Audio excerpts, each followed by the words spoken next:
എല്ലാവർക്കും നമസ്കാരം, സ്വാഗതം മലപ്പുറം മച്ചാൻ ഫാമിലേക്ക്. ഇന്ന് നമ്മൾ പരിചയപ്പെടാൻ പോകുന്നത് ഫാം തുടങ്ങാൻ ആഗ്രഹിക്കുന്നവർക്ക് ഒരുപോലെ ഉപകരിക്കുന്ന വിഗോവ താറാവുകളെ കുറിച്ചാണ്. ഇവയുടെ പ്രധാന പ്രത്യേകതകൾ നോക്കാം. ഒന്നാമതായി, മുട്ട ഉൽപ്പാദനം. വിഗോവ താറാവുകൾ മുട്ടയുടെ കാര്യത്തിൽ വേറെ ലെവലാണ്. വെറും 4-ാം മാസം മുതൽ ഇവ മുട്ടയിട്ടു തുടങ്ങും. രണ്ടാമതായി, ഇവയുടെ വളർച്ചാ നിരക്ക്. വെറും 45 ദിവസം കൊണ്ട് 2.5 കിലോയോളം തൂക്കം വെക്കാൻ ഇവയ്ക്ക് സാധിക്കും. ഇറച്ചിക്കും മുട്ടയ്ക്കും ഒരുപോലെ വളർത്താൻ പറ്റിയ ബെസ്റ്റ് ഇനമാണിത്. മൂന്നാമതായി, പരിപാലനം. താറാവുകളെ വളർത്താൻ വലിയ ജലാശയമോ കുളമോ വേണമെന്നത് ഒരു തെറ്റിദ്ധാരണയാണ്.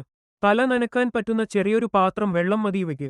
രോഗപ്രതിരോധ ശേഷി കൂടുതലായതുകൊണ്ട് തന്നെ അസുഖങ്ങളും വളരെ കുറവാണ്. ഇനി നിങ്ങൾക്കായി ഒരു ചോദ്യം. നിങ്ങളുടെ ഫാമിൽ വിഗോവ താറാവുകളെ ആരെങ്കിലും വളർത്തുന്നുണ്ടോ? അല്ലെങ്കിൽ നിങ്ങൾ ഏതൊക്കെ ഇനം കോഴികളെയാണ് ഇപ്പോൾ വളർത്തുന്നത്? നിങ്ങൾ ഈ വീഡിയോ എവിടെ ഇരുന്നാണ് കാണുന്നത്? ഇതൊക്കെ താഴെ കമന്റ് ബോക്സിൽ ഒന്ന് രേഖപ്പെടുത്തുമല്ലോ. ഈ വീഡിയോ നിങ്ങൾക്ക് ഇഷ്ടപ്പെട്ടുവെങ്കിൽ തീർച്ചയായും ഷെയർ ചെയ്യാനും മറക്കരുത്. ഇതുവരെ നമ്മുടെ മലപ്പുറം മച്ചാന്റെ ചാനൽ സബ്സ്ക്രൈബ് ചെയ്തിട്ടില്ലെങ്കിൽ ഇപ്പോൾ തന്നെ സബ്സ്ക്രൈബ് ചെയ്യൂ. അടുത്ത വീഡിയോയുമായി നമുക്ക് ഉടനെ കാണാം.